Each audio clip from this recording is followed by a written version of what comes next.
All right, g'day everyone. Welcome to the last next gen match preview. I'm here with Nate as Yeah. usual. How did you feel after that Adelaide piss poor effort?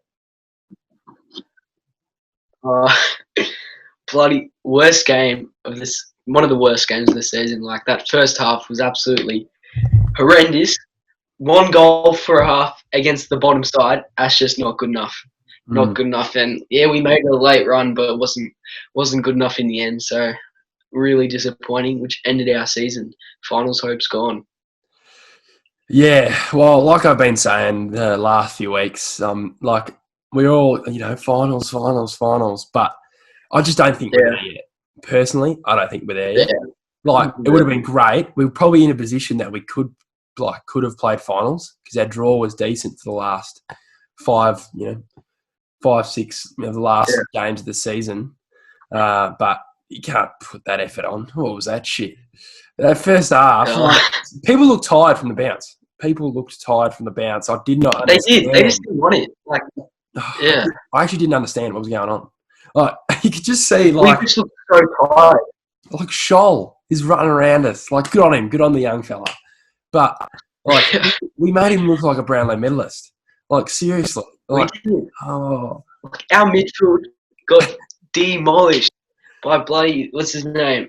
Matt Crouch, Brad Crouch, Rory Slam. Laird. They all just completely walked on top of us, all of them.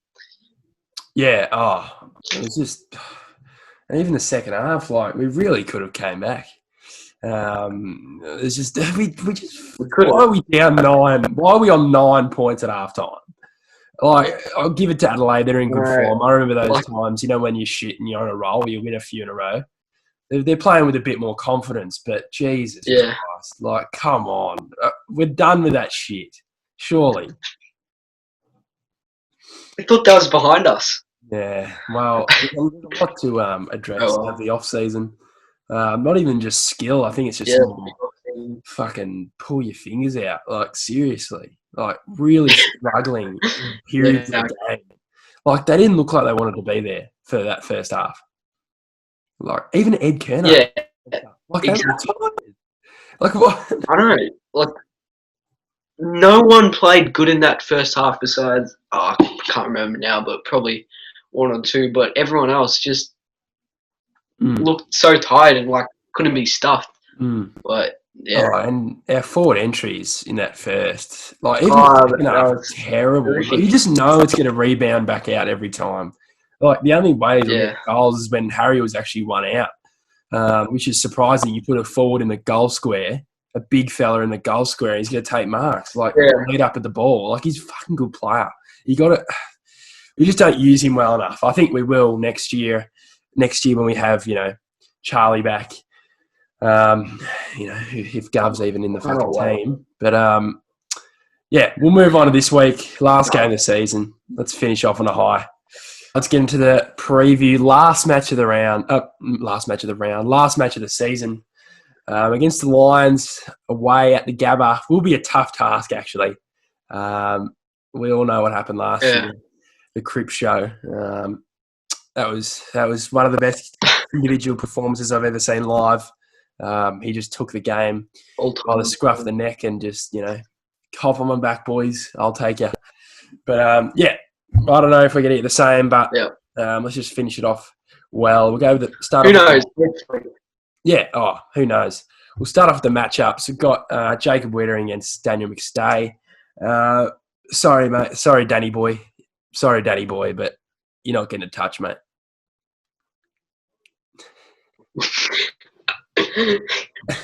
Nah, Weitering's gonna lock you up, Danny boy. Nah, I mean, it's gonna be a good challenge for McStay. See if he can kick a few goals on an elite defender, but I don't think it'll happen. Not today, champ. Yeah. Jacob Weitering should lock him up. That's what I got. Hopefully. Yeah, I think Weiters is an absolute lock for the BNF. If he's not the BNF winner, that is robbery. That is daylight robbery. But interesting matchup. I feel McStay, he's a weird player. Like, I don't know, he's not like a massive forward, but he's I think he started off as a defender, Yeah, and they chucked him down forward. I think they're still looking for a key yeah, they forward, did. so that might put his spot in jeopardy. But yeah, it should be a good matchup for Weeders. I don't see Weeders getting beaten any week against any forward. You know, there might be a few games here and there in the future, but I believe in him every week to you know, play to the best of his ability, which Good is job. bloody high. And he's not, and he's only 22 years old, for Christ's sake. All right, we'll move on now. Yeah, Jonesy versus AFL Women's Eric Hipwood. Yeah, this is very similar athletes. Both are very good aerial threats. I feel it's a pretty even matchup. Hipwood's goal kicking has been horrendous. But other than that, he can get a bit of the pill. So Jonesy will need to deny him the ball. yeah. Jonesy's been in he's been in great form this season, but yeah, Hipwood does look like a girl actually. But yeah, he has had his struggles in front of goal Hipwood in this season. So yeah, it's going to be a good contest because they're both pretty good leaps, good marks. So yeah, I think just Jones just got to keep spoiling, just keep going at it, and hopefully Hipwood can kick a few on the full tomorrow night. Hopefully. Yeah, hopefully. I reckon Jonesy will be up there for the BNF. I reckon. I feel like our defence has I reckon been he might quite be solid. 3. Our key defenders have been quite solid. I know Plough gets a lot of shit. Plough gets too much shit. I reckon he's probably one of our most consistent players. And he might have struggled last week, locking down little midget Papley, who just, I'm going to stay in Sydney now. So go on, you go play for an irrelevant club, mate. Go on. What a dog. Yeah, I don't mind people being loyal, but, you know, he teased us for a year. So we'll move on now to the next matchup. Yeah, don't get me started, mate. Another time. We'll talk about that in another video.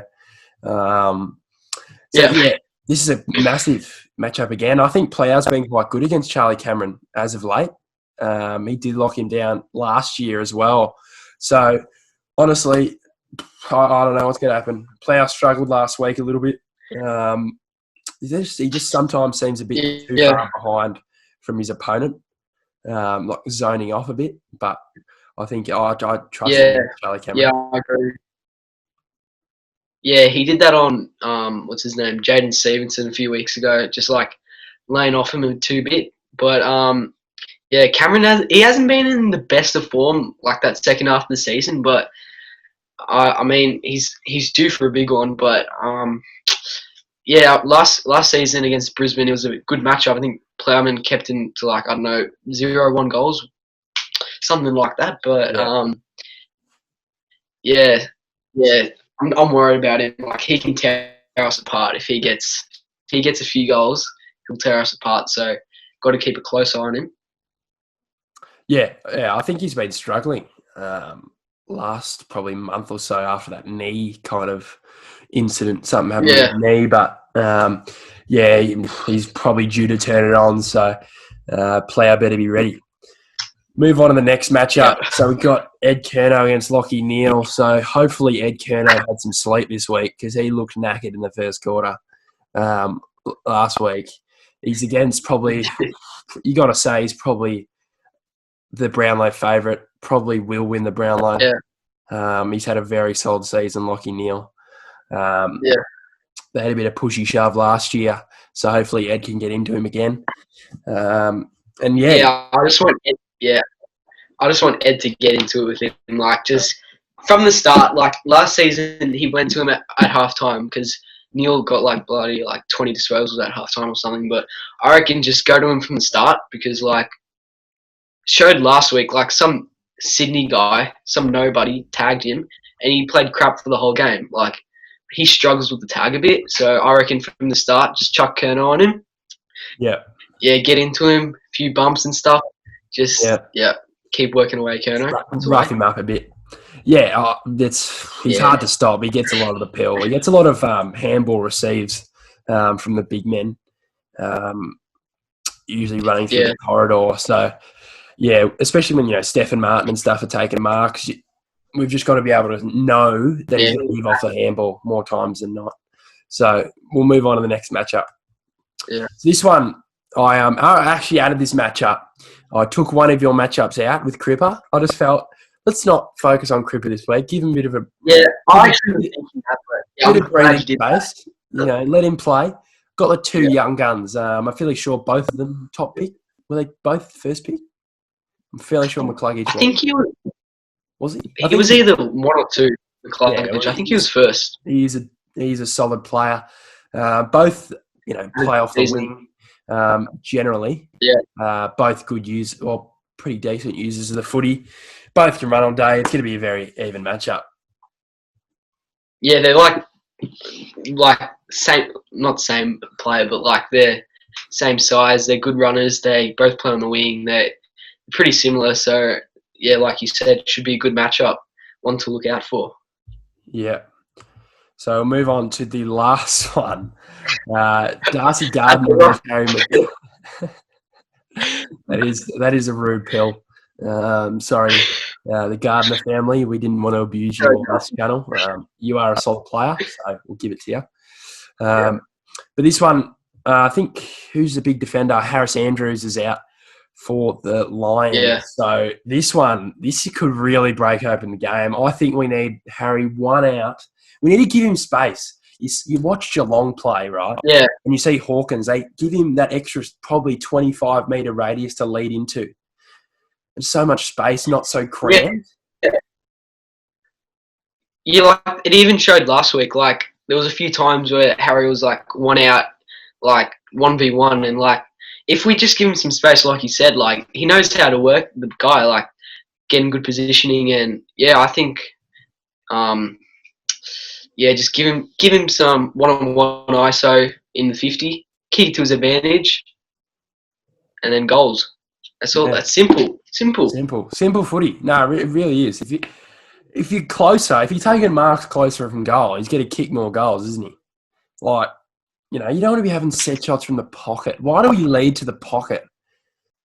Like, I think Harry sometimes can. He likes those snaps, big Harry. Yeah, but you can't be leading that wide. I know he kicks a lot of those goals around the body. I'll give it to him, but you don't need to, mate. You just got to go from in front, get the easier kick. Just give him space. He should be able to wipe the floor with this box head. So we'll move on to the big call. We're not going to do selection. Selection's already been done. If you haven't seen it, check both Blue Broad and Carlton SC Daily. We've both posted it, or the AFL app. You'll see it on there. 4 ins, 4 outs. Doherty. Who else is it? Fisher, Setterfield, and O'Brien for Bam, Dow, Martin, and Pitto. Pitto's a surprising addition, actually. Probably because big Steph Martin. Oh, I wouldn't know that, but like, I don't know. Yeah, I don't know.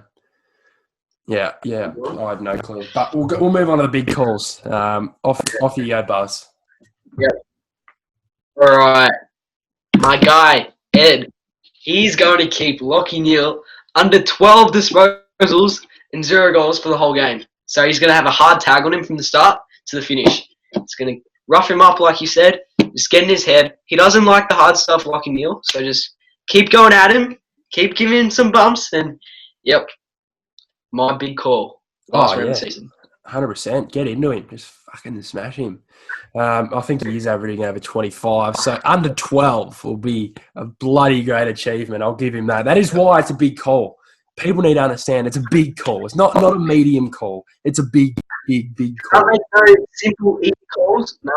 Yeah, well, my big call was down the drain about quarter time. So last week, the Adelaide under 30 points. I should have done it the other way around. Yeah. But we still have high expectations of this team, and even though it's round 18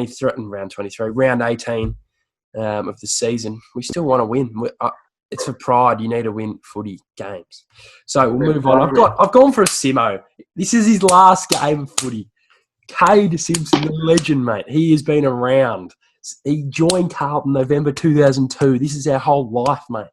This guy is You know, you hear people talk about Bruce Dool, you know, all the legends back in the day. This is our legend, our generation's legend. He's a guy. He's a legend. Exactly. I don't remember many games where Cade Simpson wasn't lining up in the long sleeve. You know, he'd come out every week. The only time he misses a game was when Wellingham fucking hit his jaw. So, yeah, that Collingwood game, that was a bloody dog move by Wellingham. But yeah, go on. yeah. So, my big call, Simo, he's going to wind back the clock. He's going to get 25 plus. I've got to go 30 plus, but 16-minute quarters, we'll go down to 25. And then the Blues to win by 7. I was going to maybe a sneaky little snag from Simo this week, running off half-back, runs the whole ground, and then sticks the finger up at the Lions faithful, you know. But, yeah, I hope he has a good last game. I'm sure he was pretty disappointed that he wasn't in a contract. But you got to move on. You can't. Yeah. I guess you got to. Eddie re-signed today, so you know. Yeah. It was. I guess you got to keep some of the older blokes in. I think we're going to keep Eddie just because that forward role that we might not be able to acquire in the trade period. Well, Papley's not coming now, so at least you have another year to have Eddie in the forward line. I'm not sure if Eddie will get a game every week next year, but so we'll move on. So for this episode, we're just going to talk about our favourite memory of Cade Simpson. So off you go, mate. What is you think about Simo? And you know, I know there's a lot of memories. There's big hits, big spoils, big tackles, big goals. There's heaps. Yeah, there's so many, but I've got two. So first one, all of those times running back with the flight, just doesn't care about himself. Just does what the team needs. Like, he's the most courageous player, like, for Carlton I've ever seen through my time. But just his courage throughout the game. It's bloody good for his size. And also, fear the beard back in 2013, the Ned Kelly beard. It was a bloody good trademark. He was a bloody scary bastard when he had that on with the beard, mate. Big beard. He was filthy, that beard, but love the beard. Good memory of Sim. Yeah, it was pretty iconic. I think that was 2013. I think it was pretty scary looking beard for a little guy. But 100%. All those backing into packs. For me, this is when I was really, really little. So I think I was 5. I think it was a Port Adelaide game where Cruz, kicked the 3 goals in the last quarter. It was actually one of the games I really remember on TV, because it was just like a really good comeback. I remember it was in the wet and Fev was giving it to the Power fans. I can remember this stuff. I know it's 13 years ago, and then Simo kicks that goal, and it's just a great goal. It's glory day, goosebumps, those types of things. And his celebration, pointing to the crowd, for a guy that quiet, he showed a lot of passion on the footy field week in, week out. So kudos to you, Simo. If you're watching, mate, we love you. We wish you all the best in your future, life with your family. And 100%. All right, so that's the end of the. You go, mate. I've got one last little thing. Tomorrow night, I'm challenging all the players. Long sleeves. Every single one of the players. Chuck on the long sleeves. Hashtag sleeves for Simo. Yeah. I want Cripper, his bloody massive guns, in the long sleeves. I want everyone in the long sleeves. It will be iconic.